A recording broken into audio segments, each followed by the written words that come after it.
Balai Konservasi Sumber Daya Alam BKSDA Aceh bersama Center for Orangutan Protection atau COP melepaskan 3 ekor satwa yang dilindungi di kawasan hutan Krung Sabe Aceh Jaya.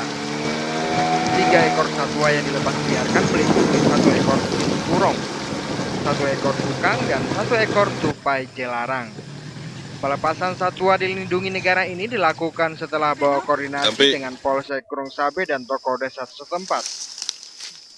Lokasi pelepasan harus ditempuh selama 2 jam dengan menggunakan sampan mesin. Ketiga satwa ini selanjutnya dilepas liarkan di lahan restorasi Forum Das Krung Sabe Aceh Jaya. Satwa yang dilepas liarkan ini merupakan satwa sitaan BKSDA Aceh dan Polda Aceh dari operasi penertiban satwa di Kabupaten Aceh Selatan. Kepala BKSDA Aceh Genman Hasibuan mengatakan, sejak tahun 2014, BKSDA Aceh telah menyita 30 satwa yang dilindungi dari berbagai jenis. Dari sejumlah satwa tersebut, beberapa pemiliknya juga diproses hukum. Kurang lebih 30 individu. 30 individu yang terdiri dari